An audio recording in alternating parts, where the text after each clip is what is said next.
Saya yakin saudara telah diberkati lewat pujian penyembahan yang sederhana yang baru saja kita lewati. Karena saya percaya bahwa dimanapun kita berada, saat kita masuk dalam hadirat Tuhan, kita menanti-nantikan Tuhan, ada kekuatan baru dari Allah yang diimpartasikan dalam kehidupan kita. Apapun tantangan kesulitan yang akan kita hadapi hari-hari ini, kita percaya kekuatan Allah tersedia dalam kehidupan kita untuk mengatasinya. Sebentar ini kita akan siapkan hati kita untuk menerima berkat firman Tuhan. Saya berharap saudara untuk bisa meluangkan waktu ini fokus kepada kebenaran firman Tuhan yang akan boleh membangunkan iman saudara. Karena firman Tuhan berkata bahwa iman itu timbul dari pendengaran-pendengaran oleh firman Kristus. Judul daripada renungan hari ini adalah hidup tanpa penyesalan. Nah saudara, penyesalan merupakan bagian daripada kehidupan manusia yang sangat sulit untuk kita hindari. Ada kalanya kita menyesali akan tindakan yang telah kita lakukan, atau mungkin perkataan yang kita katakan yang tidak pada waktunya, yang tidak pada tempatnya. Ada kalanya kita menyesali keputusan-keputusan yang telah kita ambil, yang pada dasarnya mendatangkan hal yang tidak baik. Atau mungkin contoh sederhana, ada kalanya waktu kita makan, oleh karena begitu enaknya makanan dan sambalnya mungkin juga enak, sehingga kita makan sambalnya dan kemudian kita menikmatinya, dan kemudian waktu kita pulang ke rumah mengalami sakit perut dan kita berkata, aku menyesal sudah makan terlalu banyak sambalnya. Tetapi hari ini saudara, penyesalan yang saya bicarakan bukan penyesalan seperti itu.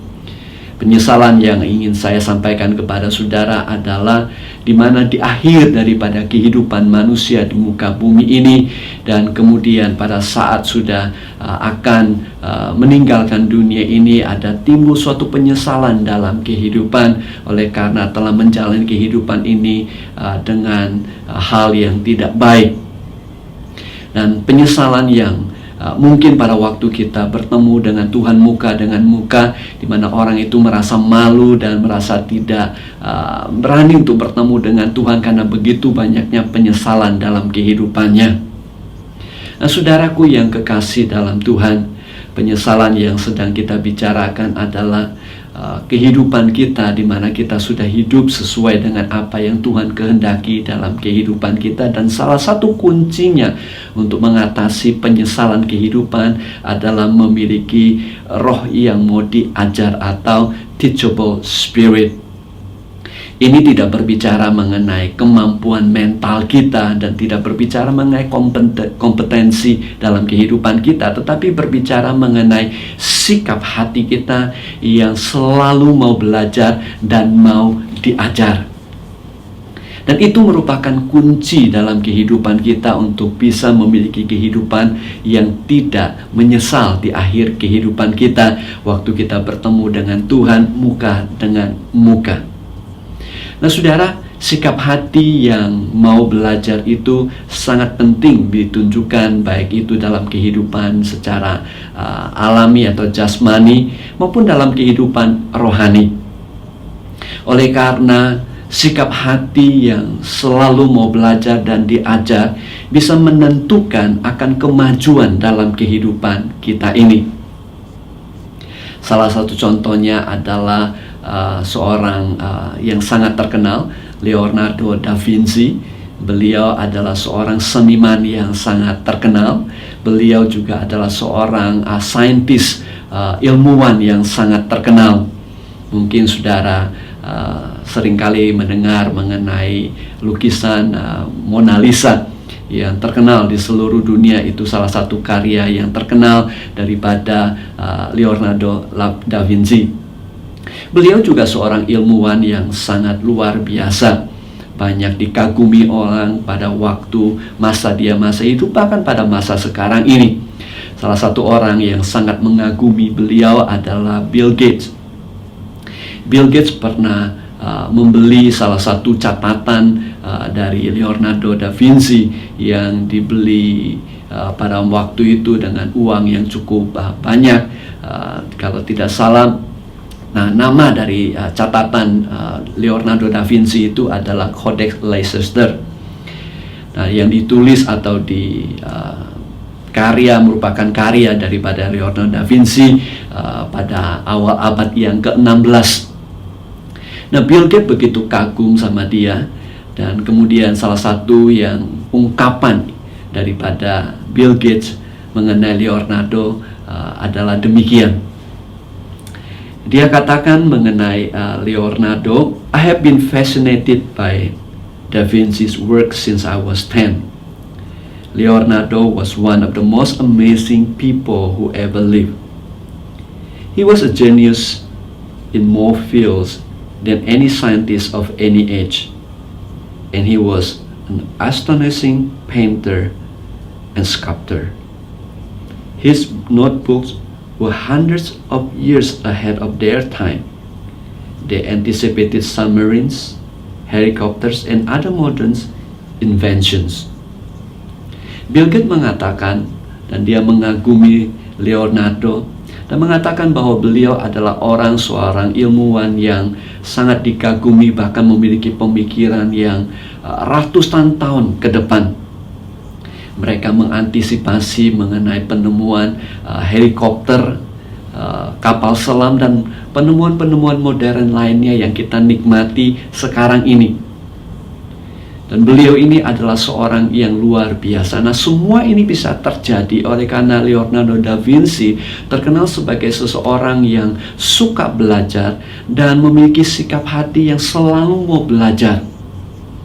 Itu sebabnya menentukan kemajuan dalam kehidupannya. Bahkan apa yang dia pelajari, saudara, yang merupakan hanya sekedar imajinasi, bayangan yang dia miliki dari hasil pelajarannya. Nah, saudara, ini menjadi kenyataan realitas di masa modern yang kita nikmati sekarang ini. Dengan kata lain, sikap hati yang mau belajar dan selalu mau diajar itu bisa menentukan kemajuan dalam kehidupan manusia. Di dalam Alkitab juga memberitahukan kepada kita betapa pentingnya memiliki sikap hati yang mau belajar dan mau diajar. Amsal pasal yang ke-13 ayat 18 berkata demikian, bahwa kemiskinan dan cemooh menimpa orang yang mengabaikan didikan, tetapi siapa mengindahkan teguran, ia dihormati. Saudaraku yang kekasih dalam Tuhan, Amsal begitu jelas mengatakan kepada kita kemajuan dalam kehidupan manusia itu sangat ditentukan apakah orang itu mau diajar atau tidak, apakah mau ditegur atau tidak, apakah mau belajar dari kesalahan, dari kekurangan, dari keterbatasannya, memiliki sikap hati yang selalu mau belajar dan mau diajar. Di dalam Amsal pasal 9 mengatakan demikian, "Janganlah mengecam seorang pencemooh, supaya engkau jangan dibencinya. Kecamlah orang bijak, maka engkau akan dikasihinya. Berilah orang bijak nasihat, maka ia akan menjadi lebih bijak. Ajarilah orang benar, maka pengetahuannya akan bertambah." Nah, saudaraku yang kekasih dalam Tuhan, dari kitab Amsal ini memberitahukan kepada kita salah satu indikasi daripada orang yang bijaksana, orang yang pintar, yang punya pengetahuan adalah orang yang selalu mau belajar dan mau diajar sekalipun diberikan nasihat, diberikan teguran. Karena itu merupakan ciri-ciri orang yang bijaksana, yang bisa maju dalam kehidupannya dan bisa mengalami kesuksesan dalam kehidupannya. Apapun yang dia lakukan, memiliki sikap hati yang mau belajar dan selalu mau diajar. Itu sebabnya saudaraku yang kekasih dalam Tuhan, apabila kita memiliki sikap hati yang mau belajar, dan itu Alkitab mengatakan kepada kita bahwa kita akan menuai hasil-hasil yang baik dalam kehidupan kita. Di dalam kitab Efesus menggunakan istilah, Rasul Paulus menggunakan istilah diperbaharui. Di dalam Efesus pasal yang ketiga, Rasul Paulus mengatakan demikian, "Karena itu matikanlah dalam dirimu segala sesuatu yang duniawi, yaitu percabulan, kenajisan, hawa nafsu, nafsu jahat, dan juga keserakahan. yang sama dengan penyembahan berhala. Semuanya itu mendatangkan murka Allah atas orang-orang durhaka. Dahulu kamu juga melakukan hal-hal itu ketika kamu hidup di dalamnya. Tetapi sekarang buanglah semuanya itu, yaitu marah, geram, kejahatan, fitnah, dan kata-kata kotor yang keluar dari mulutmu. Jangan lagi kamu saling mendustai, karena kamu telah meninggalkan manusia lama serta kelakuannya dan telah mengenakan manusia baru yang terus-menerus diperbaharui untuk memperoleh pengetahuan yang benar menurut gambar haliknya atau pencipta. Nah, saudaraku yang kekasih dalam Tuhan, Rasul Paulus dengan jelas memberitahukan kepada kita sebagai orang percaya, di mana kita terus-menerus untuk bertumbuh di dalam Kristus, dan terus-menerus untuk kita menanggalkan dan meninggalkan perkara-perkara yang mungkin kita lakukan pada waktu kita belum mengenal Tuhan kita Yesus Kristus. Dan Rasul Paulus dengan jelas berkata dan berbicara kepada saudara dan saya yang sudah dilahirkan baru. Istilah yang dia pakai adalah mengenakan manusia baru. Tetapi manusia baru ini perlu diperbaharui terus-menerus. Bagaimana kita diperbaharui terus-menerus? Yaitu berbicara mengenai pengetahuan, untuk kita lebih mengenal akan Allah kita, untuk kita lebih mengenal rencana Allah dalam kehidupan kita, untuk kita lebih mengenal kehendak Allah dalam kehidupan kita. Dan kita perlu diperbaharui. Dan kalau untuk kita bisa diperbaharui, maka sangat penting bagi kita untuk karya Allah itu boleh semakin nyata dalam kehidupan kita, adalah kita memiliki sikap hati yang selalu mau belajar dan mau diajar. Rasul Paulus juga berbicara mengenai kehidupan kita yang perlu diperbaharui dalam kitab Roma pasal yang ke-12. Dia katakan, berubahlah oleh pembaharuan budimu, sehingga kamu dapat membedakan manakah kehendak Allah, apa yang baik, yang berkenan kepada Allah, dan yang sempurna. Ada suatu tingkatan dalam kehidupan kita, dalam pengenalan kita akan Allah dan kehendaknya. Dan itu menuntut kita untuk diperbaharui akal budi kita. Dengan kata lain, kita perlu belajar terus-menerus untuk kita terus-menerus juga mempunyai sikap hati yang mau diajar dalam kehidupan kita. Untuk memiliki sikap hati yang selalu mau belajar dan diajar, yang merupakan sesuatu hal yang sangat penting yang bisa membawa kemajuan dalam kehidupan kita, baik secara alami maupun rohani, yang akan membuat kita menjadi tidak menyesali kehidupan kita di muka bumi ini. Namun hal itu bukanlah sesuatu yang gampang. Ada penghalang-penghalang dalam kehidupan kita. Ada dua ekstrim penghalang yang biasa terjadi yang membuat kita tidak mau belajar dan tidak mau diajar. Salah satu ekstrim adalah suatu kesombongan, suatu sikap hati yang biasa ada dalam kehidupan manusia yang selalu menganggap dirinya mengetahui segala sesuatu dalam segala hal, yang membuat orang mempunyai sikap hati yang berpikir bahwa dia selalu lebih hebat, lebih pintar daripada orang lain. Dan sikap hati yang sombong ini, saudara, bisa membuat orang menjadi tidak mau belajar dan tidak mau diajar oleh orang lain dalam kehidupan mereka. Oleh karena sikap sombong ini membuat seseorang menjadi menutup dirinya dari ide-ide yang baru, menutup dirinya untuk dikoreksi atau dibenarkan oleh orang lain. Sesuatu hal yang membuat orang menjadi tidak bisa lagi mau belajar dan tidak mau diajar. Nah, saudara, untuk bisa mengatasi kesombongan ini, salah satunya adalah untuk kita selalu atau kita bersedia mengakui bahwa kita itu merupakan bagian daripada kehidupan manusia di muka bumi ini.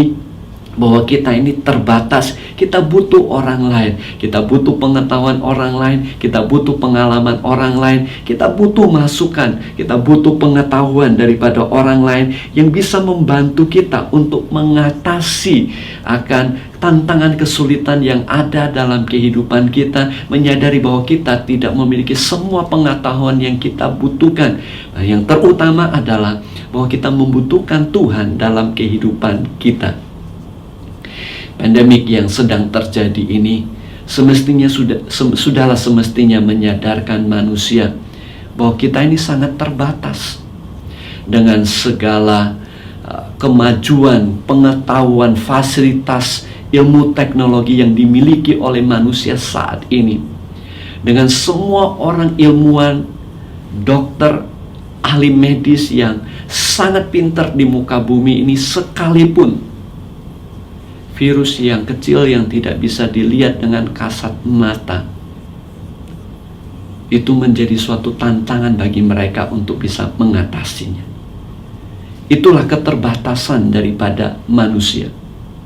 Itu sebabnya saudara diingatkan untuk supaya kita juga membuka hati kita, menyadari bahwa kita ini sangat terbatas, kita butuh orang lain, dan yang terutama kita butuh Tuhan dalam kehidupan kita. Karena peperangan kita bukanlah peperangan melawan darah dan daging, tapi roh-roh di udara, penguasa-penguasa di udara. Kita perlu Tuhan, kita membutuhkan Tuhan, kita membutuhkan pertolongan daripada Tuhan. Itu sebabnya kita harus senantiasa berdoa, datang kepada Tuhan, minta pertolongan kepada Tuhan, bersandar dan berharap kepada Tuhan.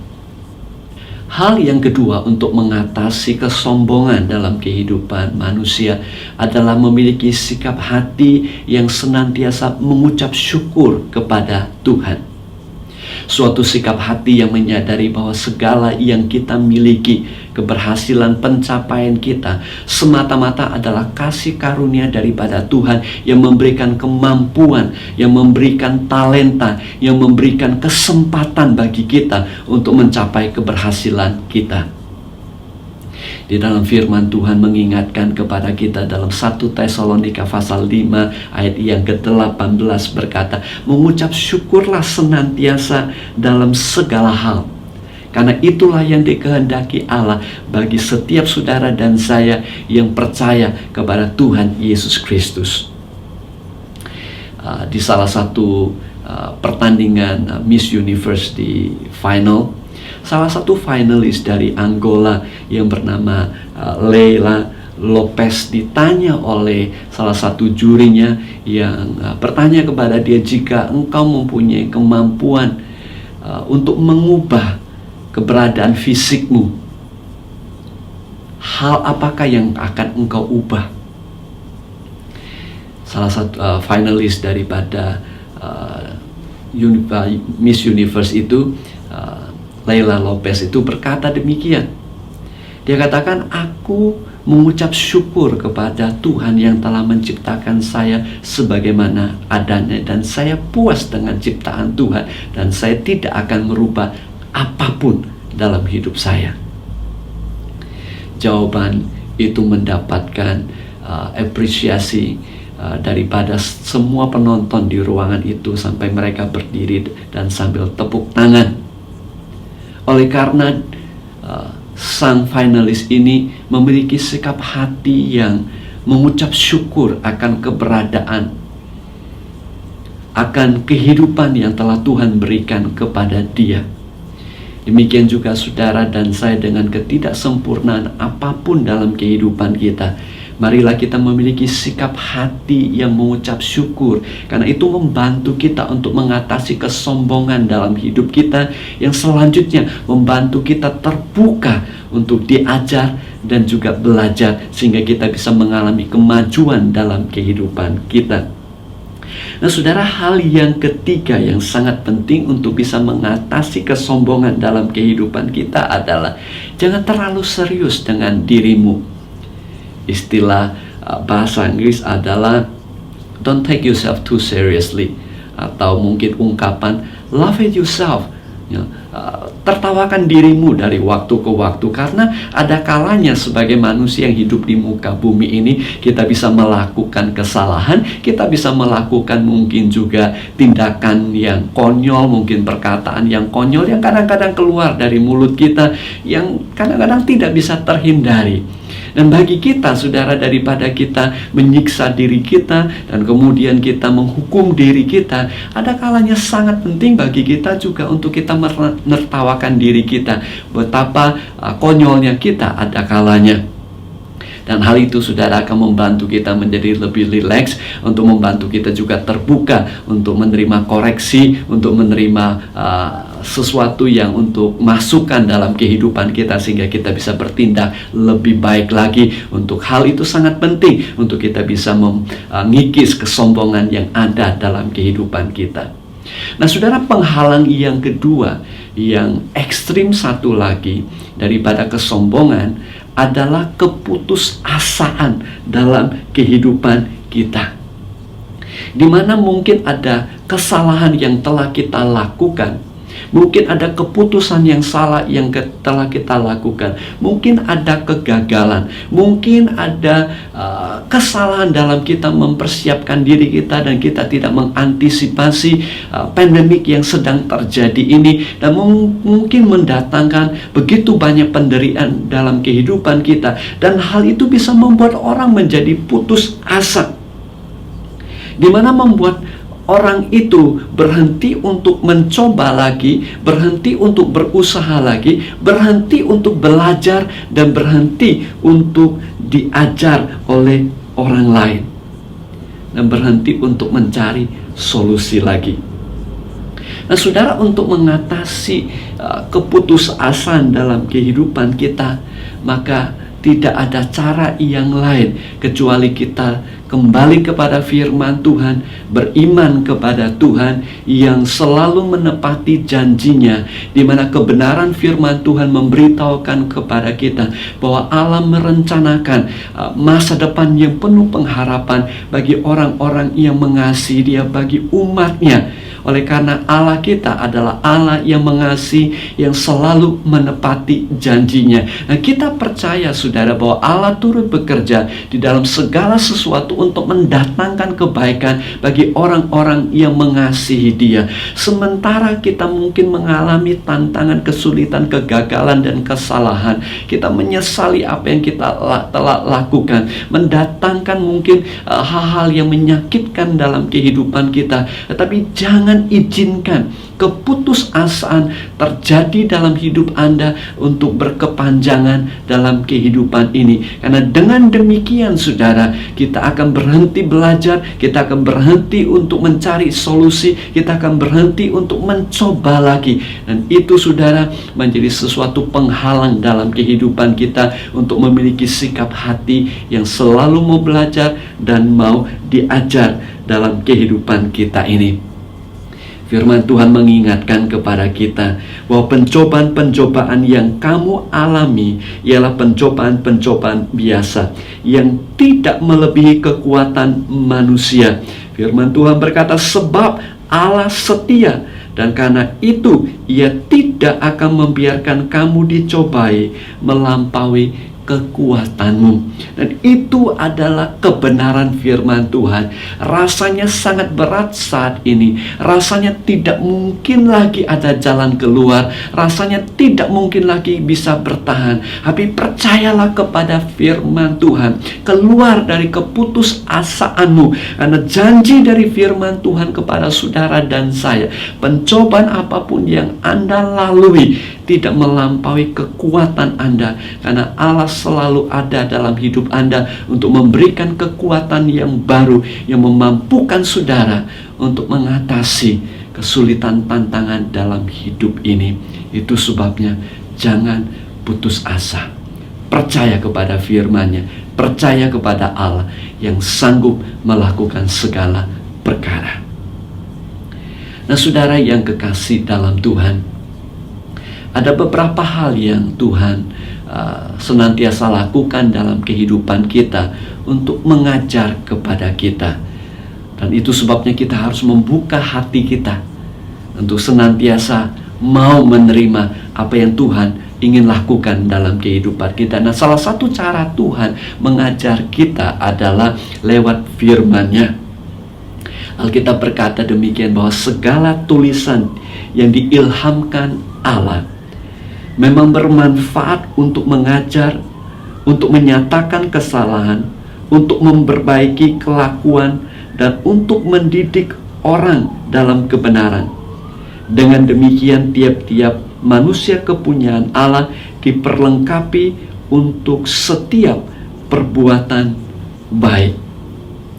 Kebenaran firman Tuhan memberitahukan kepada kita bahwa Alkitab yang Tuhan telah berikan kepada kita, perjanjian lama dan perjanjian baru, itu merupakan karya daripada Allah yang telah Tuhan ilhamkan kepada manusia untuk menuliskan kebenaran firman Tuhan itu, dan kemudian tiba dalam kehidupan kita, di mana Tuhan berbicara dalam kehidupan kita, di mana Tuhan menyatakan kehendak-Nya kepada kita, di mana Tuhan mengajar kita untuk hidup sesuai dengan kebenaran-Nya, sehingga mendatangkan keberhasilan dalam hidup ini, mendatangkan kemajuan dalam kehidupan kita secara alami maupun secara rohani, sehingga kita pada waktu bertemu dengan Tuhan, maka kita tidak menyesal akan kehidupan yang telah kita jalani di muka bumi ini.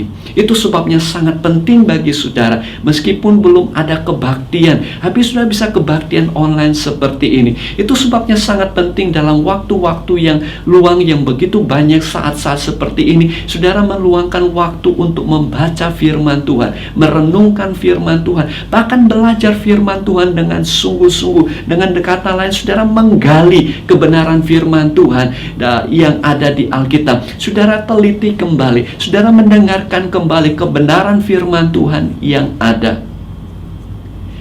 Hal yang kedua yang Tuhan ingin mengajar dalam kehidupan kita, cara Tuhan mengajar kepada kita adalah lewat Roh Kudus. Sebelum Tuhan Yesus meninggalkan muka bumi ini, Dia berbicara kepada murid-muridnya dalam kitab Injil Yohanes pasal yang ke-14, bahwa Tuhan akan mengutus seorang penghibur, yaitu Roh Kudus. Dan Roh Kudus ini, saudara, akan mengajar kita akan kebenaran firman Tuhan dan mengingatkan kita akan kebenaran firman Tuhan yang telah kita belajar. Roh Kudus yang sudah ada dalam setiap kehidupan kita sebagai orang yang percaya, Roh Kudus yang tinggal dalam kehidupan kita. Nah, saudara, Roh Kudus itulah yang akan selalu membantu kita untuk mengerti kebenaran firman Tuhan, untuk kita bisa mendapatkan inspirasi dari kebenaran firman Tuhan, di mana huruf-huruf yang mati itu menjadi suatu rema dalam kehidupan kita apabila Roh Kudus berkarya mengajar kita lewat kebenaran firman Tuhan. Nah, di ibadah bahasa Inggris, ibadah yang kedua jam 12 nanti, Dr. Benaya Nares akan sharing kepada kita mengenai kehidupannya dipimpin oleh Roh. Nah, saya minta saudara bisa ambil waktu untuk meluangkan waktu untuk ikut ibadah yang kedua nanti di online ini juga, saudara. Di mana kita bisa belajar bagaimana Roh Kudus memimpin kita, bagaimana Roh Kudus mengajar kita. Hal yang ketiga, bagaimana Allah mengajar kita dalam kehidupan ini adalah melalui anggota tubuh Kristus yang lain. Di mana dalam kitab 1 Korintus pasal yang ke-12 dan ke-14, Rasul Paulus berbicara mengenai Roh Kudus yang sama yang mengaruniakan berbagai karunia Roh Kudus dalam kehidupan kita.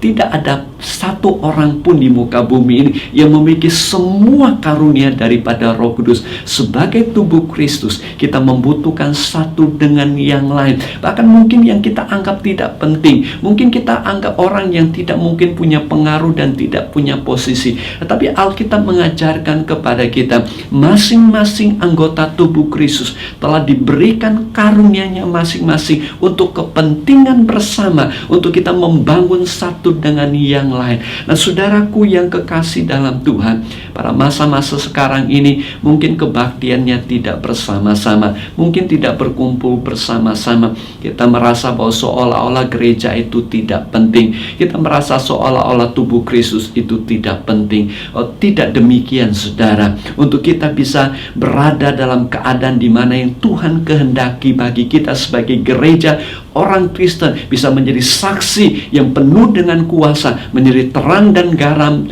di muka bumi ini yang efektif. Maka kita perlu bersama-sama sebagai tubuh Kristus, satu dengan yang lain, untuk kita boleh mengajar dan diajar satu dengan yang lain, membangun satu dengan yang lain, sehingga kita menjadi tubuh Kristus yang efektif di muka bumi ini. Kita membutuhkan satu dengan yang lain. Itu sebabnya juga, saudara, kita perlu berdoa agar pandemi ini cepat berlalu. Kita bisa berkumpul lagi bersama-sama. Kita bisa fellowship satu dengan yang lain. Kita bisa belajar satu dengan yang lain. Kita bisa mengisi satu dengan yang lain, membangun satu dengan yang lain, supaya kita ini bisa menjadi tubuh Kristus yang sungguh-sungguh efektif di muka bumi ini bagi kemuliaan nama Tuhan dan menjadi berkat bagi banyak orang lain. Yang terakhir, bagaimana Tuhan mengajar kepada kita adalah melalui pengalaman hidup. Tentu saja tidak semua pengalaman itu, saudara, bisa menjadi sesuatu yang baik dalam kehidupan kita. Tetapi pengalaman apapun yang pernah kita lalui bisa Tuhan pakai sebagai alat untuk mengajar kita dan juga untuk mengajar orang lain. Sebelum Yesus ditangkap dan disalibkan, Tuhan Yesus meluangkan waktu dengan murid-muridnya. Salah satu hal yang Tuhan Yesus katakan kepada murid-muridnya, secara khusus kepada Petrus, "Simon, Simon, lihat, iblis telah menuntut untuk menampi kamu seperti gandum. Tetapi aku telah berdoa untuk engkau, supaya imanmu jangan gugur. Dan engkau, jikalau engkau sudah insaf, kuatkanlah saudara-saudaramu." Saudaraku yang kekasih dalam Tuhan, luar biasa firman Tuhan ini. Tuhan Yesus berdoa untuk Petrus. Oleh karena iblis akan berusaha untuk menghancurkan iman dari Petrus. Nah, saudara, iblis selalu berusaha untuk menghancurkan iman kita, khususnya di tengah-tengah pandemi kesulitan tangan-tangan kehidupan ini. Dipakai oleh iblis untuk berusaha melemahkan iman, menghancurkan iman kita. Tapi puji Tuhan, Tuhan Yesus berdoa untuk Petrus. Demikian juga saya percaya bahwa Tuhan Yesus selalu berdoa untuk saudara, berdoa untuk saya, orang-orang yang percaya kepada Dia. Itu sebabnya kita punya keyakinan bahwa kita akan tetap mengalami kemenangan, karena Tuhan Yesus berdoa untuk kita. Tetapi sekalipun apabila kita tersandung, kita melakukan kesalahan, kita mengalami kegagalan, dan kita menyadari kesalahan yang telah kita lakukan, kita insaf, kita belajar dari kesalahan kita itu, kita belajar dari pengalaman itu, dan kita bangkit kembali melakukan yang lebih baik lagi. Bahkan kita bisa sharing kepada orang lain untuk juga boleh menjadi berkat bagi kita. Tuhan, izinkan pengalaman terjadi dalam kehidupan kita, supaya kita belajar dari pengalaman itu menjadi lebih baik lagi, menjadi lebih maju lagi, menjadi lebih berhasil lagi dalam kehidupan kita secara alami maupun secara rohani. Sebagai penutup, Rasul Paulus mengingatkan kepada kita bahwa kehidupan di muka bumi ini seolah-olah merupakan suatu pertandingan dan perlombaan, a fight that we have to go through. Nah, pertandingan maupun perlombaan itu bukan sesuatu yang gampang. Membutuhkan begitu banyak usaha untuk kita bisa berhasil, untuk bisa mencapai garis akhir. Dan Rasul Paulus berkata bahwa dia telah mencapai garis akhir dan dia pelihara imannya. Demikian juga saudara dan saya, dalam pertandingan yang sedang kita lalui, perlombaan yang semakin berat di tengah-tengah pandemik ini, kita harus tetap berusaha mencapai garis akhir dan memelihara iman kita, yaitu dengan memiliki sikap hati yang selalu mau belajar dan mau diajar. Memang tidak gampang, saudara. Tuhan Yesus berkata bahwa di dunia ini ada dua pilihan. Ada pilihan lebih gampang, jalan yang lebih luas, pintu yang lebih lebar. Dan banyak orang lewat di situ karena lebih gampang. Tetapi saudara, Yesus berkata bahwa kita harus memilih jalan yang lebih sempit. Kenapa? Karena disitulah menuju kepada kehidupan. Saudara dan saya juga demikian. Untuk kita memiliki sikap hati yang mau belajar dan diajar, kadang-kadang saudara itu mengikis ego kita, membuat kita seperti seorang orang yang penuh dengan kegagalan dan tidak punya kemampuan, penuh dengan kelemahan. Tapi disitulah letaknya saudara, untuk kita mau belajar dan mau diajar oleh Tuhan dalam kehidupan kita. Dan saya percaya saudara, di tengah-tengah pengalaman dan kesulitan yang kita hadapi, kita akan bisa berhasil, kita akan bisa maju terus. Apabila pandemik ini sudah berlalu, kita akan menjadi orang yang lebih kuat lagi, orang Kristen yang lebih bercahaya lagi. Kita akan menjadi orang-orang yang sudah diperbaharui dan sudah dimurnikan oleh Tuhan, dan kita akan melihat akan karya Tuhan yang lebih besar lagi dalam kehidupan kita. Itu sebabnya saudara, milikilah roh yang mau diajar, sikap hati yang selalu mau belajar dan mau diajar. Tuhan Yesus memberkati saudara. Selamat hari Minggu. Mari saudara kita tutup dengan doa bersama-sama. Tuhan Yesus, terima kasih, materaikan firman Allah dalam kehidupan kami. Berkatilah umat-Mu, berkati mereka dalam segala bagian kehidupan mereka, baik yang sekolah, yang bekerja, yang berusaha. Teguhkan hati mereka, berikan semangat yang baru, tuntun langkah-langkah mereka, sehingga kami boleh mengalami kemajuan demi kemajuan oleh karena kasih karunia daripada Allah. Bantu kami memiliki sikap hati yang mau belajar dan mau diajar. Roh Kudus berkarya senantiasa dalam hidup kami. Jadikan firman Tuhan, Alkitab, menjadi rema dalam kehidupan kami. Bukakan tingkap-tingkap langit, berkati umat-Mu, rohani dan jasmani. Lindungi mereka, jauhkan mereka daripada segala yang jahat. Gagalkan niat jahat manusia, gagalkan rencana iblis. Tegakkan kerajaan-Mu, jadi kehendak Tuhan yang sempurna. Di dalam nama Tuhan Yesus Kristus, kami mengucap syukur dan berdoa di dalam nama Bapa, Anak, dan Roh Kudus. Semua umat Tuhan katakan amin. Amin. Tuhan Yesus memberkati saudara. Selamat hari Minggu.